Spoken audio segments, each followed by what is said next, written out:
Okay, today we will be doing entity framework, but in this approach, we will be using code first to generate a database out from a domain class. So before we give you an example, so let's start first with understanding what entity framework is. So entity framework is a tool that is used to access data, but more accurately, it is classified as object relational mapper.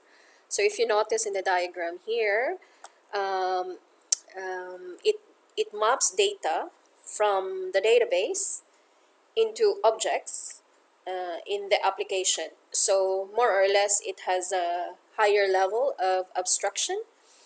And then entity framework provides a class called DBContext, which is a gateway to the database. So the DBContext could be or possibly have one or more DBSets, which represents table. And these tables are basically what we query from using LINQ. So for those who are not familiar with what LINQ means, I suggest that you should research on that one. But of course, just to give you a bit of idea, so LINQ it stands for Language Integrated Query. So these queries are actually used to fetch data from your DBSet because we are currently using entity framework, right? So it opens a connection to the database, reads the data and maps it to objects and adds them to data DBSet in a given context. So basically with LINQ, you can add, modify, or delete anything on the DBSet. So with entity framework, it keeps track of this add, edit, or delete process, and it's persisted automatic. It basically the changes are persistent. Then it automatically generates SQL statements and executes it in the database. So that is basic of what an entity framework is. LINQ. Now, as I have mentioned earlier, we are going to look at code first approach. So basically, code first approach is ways or workflows on how to use the entity framework. So the first one is DB first approach, but we are not going to focus on this one today. The only thing we were going to focus today is code first, but I'll give you an example, very simple example for it. So what does the code first approach do actually? So it starts with a domain class like employee, customers, and then it lets the entity framework generate the database. Okay, so as an example, basically, if you have your domain classes here on a code first approach, the entity framework will basically map data from your domain classes and generate a database. Okay, so to show the process, so let's go to Visual Studio. So let's create first a new project here. So this project we can call maybe EF code first. Now one thing that you need to do is to change authentication into individual user accounts because we wanted to use a database and And basically we want to get also the identity or ASP.NET identity, which contains like the roles, the users, the roles assigned to the users, so we don't have to basically create those tables anymore. So we will just use what is existing within ASP.NET. So after that, just click OK, click OK, and then if it's the first time to use this Visual Studio, so it takes a bit of a time basically to generate all the necessary models or classes. So if you notice from this section here, it adds all the references, all the necessary components to create your project. So more or less it will take like a bit.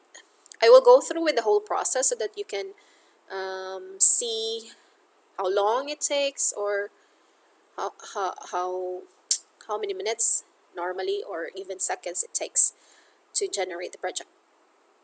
Okay, from here, so this is your Team Explorer, but for the meantime, we will not going to use this. So let's go to your Solution Explorer. So of course, you could use shortcut, or you could just go to View and then look at the or activate the Solution Explorer. So from here, the first thing that I will gonna do is to create a model. So since code first approach starts with the main class, so I'll start with creating a model. And normally, if I have a customized model or domain classes, I normally store it into one main class. Normally I name it as application model. So all the models that are needed by the application, so I will place it here. So it's like one container.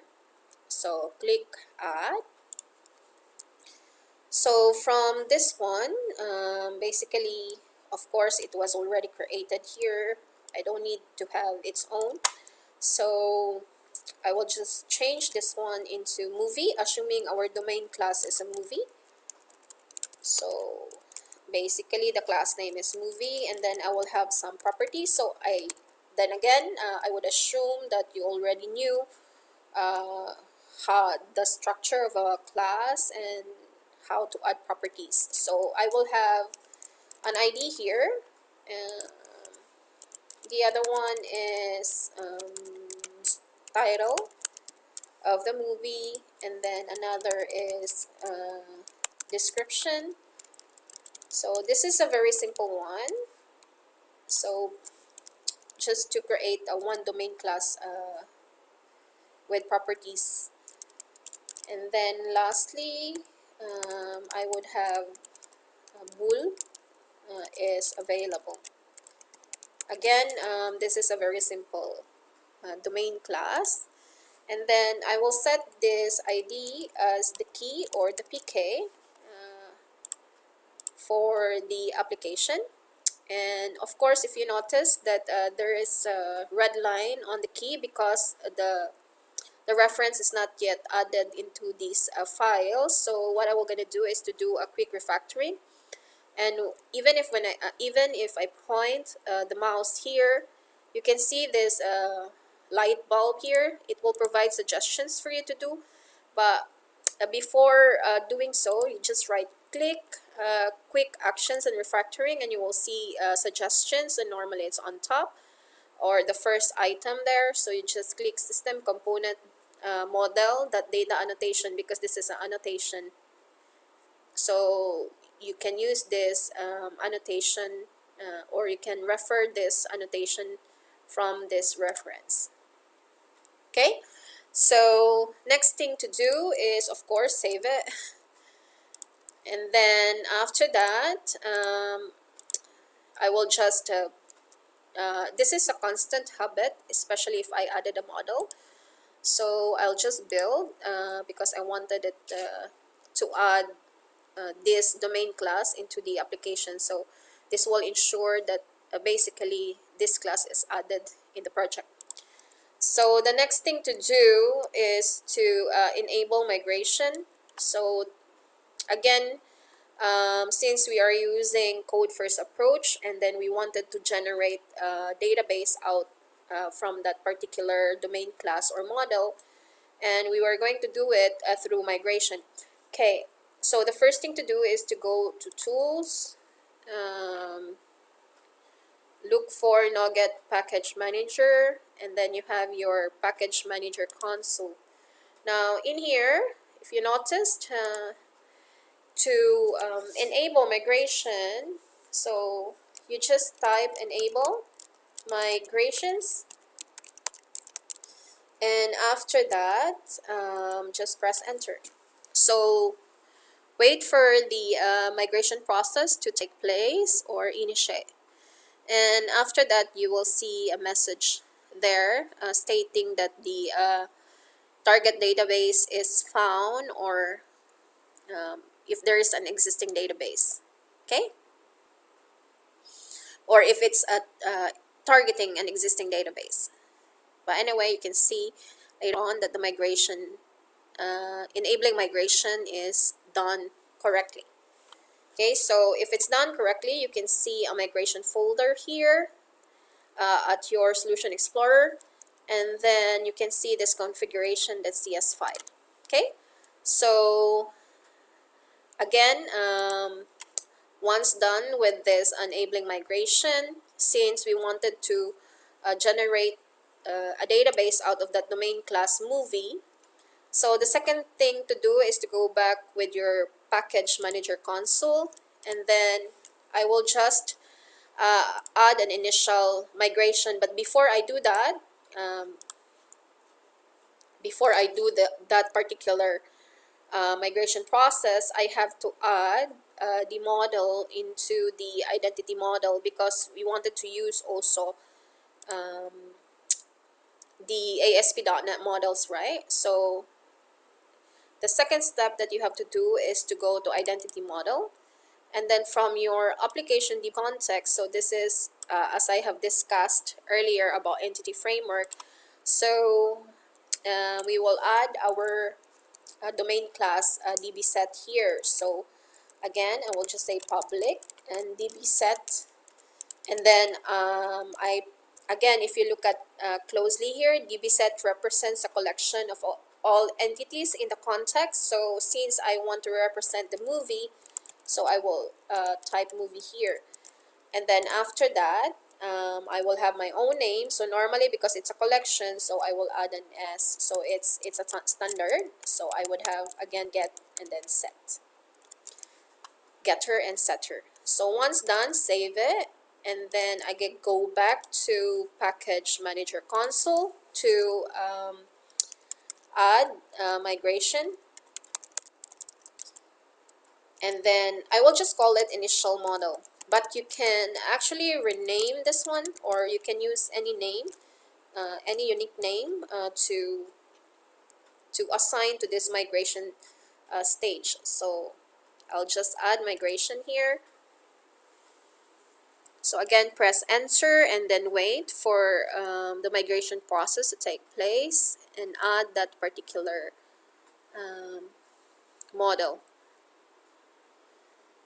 Okay, so notice that the designer code for this migration file includes a snapshot of your current code first model. So if you look at closely now, under this migration folder, you can see one particular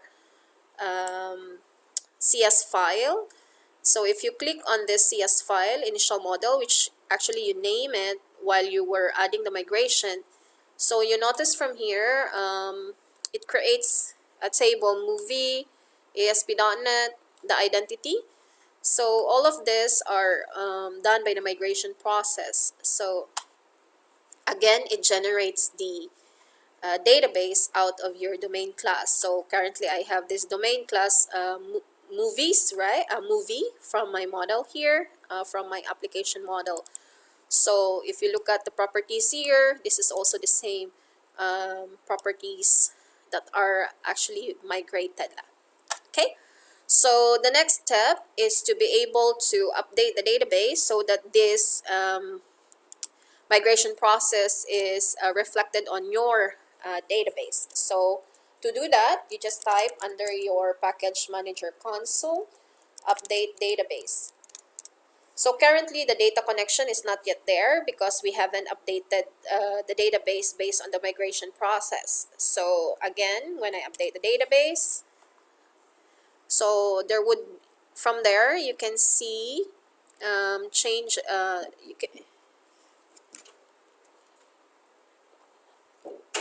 you can see that there is a default connection now.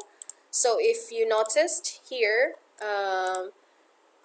basically you can see now that you can have the movies here, again movies, and basically you can actually see the properties that had been generated out from the application model into your database table.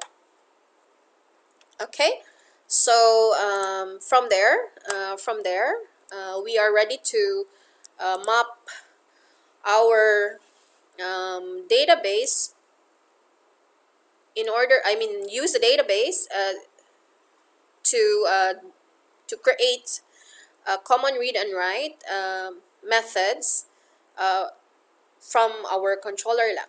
So okay, so to do that,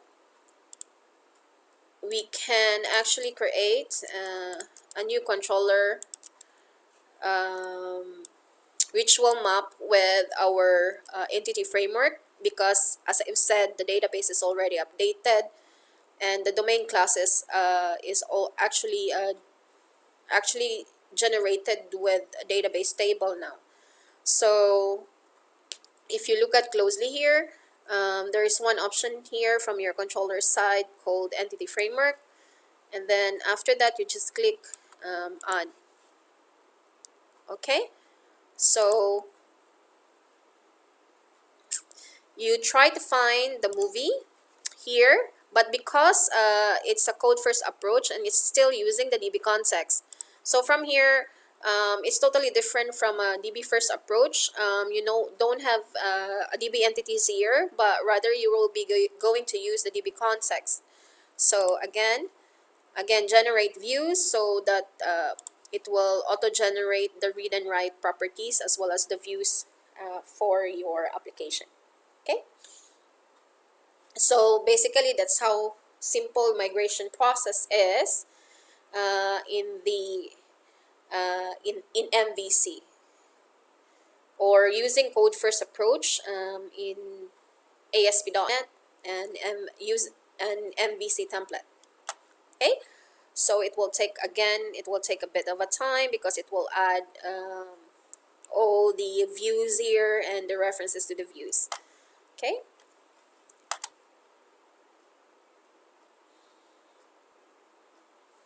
okay, so if you look at closely from the movies controller, you can have index here, details, and then you have a create, get and post, and you have also the edit. So all the basic CRUD operation is already been uh,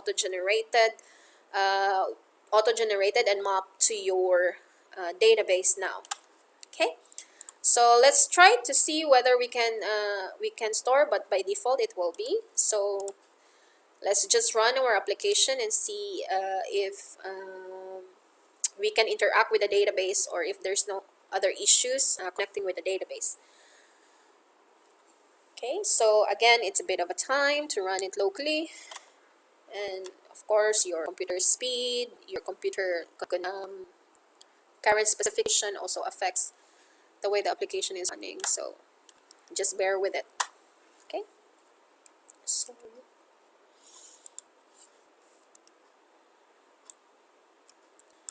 so again, as I've mentioned before, you can use entity framework to do either a DB first approach or a code first approach. But with this example, we are using, okay, in this example, we are using basically a code first approach, and we actually enable migration and add migration initial model. So in any case that you need to create another class here, so again you have to have another class below, same process. Let's say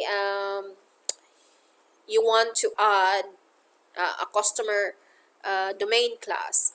So still currently loading. So if you want to add a new like a domain class below your application, I mean inside your application model class, so the important thing is that you have to add that migration again and name it uniquely, so that you would be able to use or generate a database table or DBSet out from it. Okay, again, you can just add something new model here. Okay, so it takes a bit of a time. Continue waiting to see how. Again, as I've mentioned earlier, I will take you with the whole process, so I will not do like a short editing on this one, like even this loading process. So I will take all the time or record the time it's spent to generate the view. Okay, so since we are going to movies and then index, because by default it's where we can actually test our CRUD operations. So I'll start with the index view here. Okay, so you notice that when I click create, then all this this design is not done. It's not me doing it. It's the MVC, and then of course it's mapped with this title. This description is available. It's mapped within your database table. So let's say we'll add one more. We'll add one data. So this data would be basically, let's say I'll just type Hunger Games again, just to have an example, okay? And then create. So once you create, this will be added, and as I explained before, this is persistent. So if you go to your server and just refresh it and see whether the data is stored in database, of course, definitely, because again it's persistent, right? So let's try to refresh it for a while.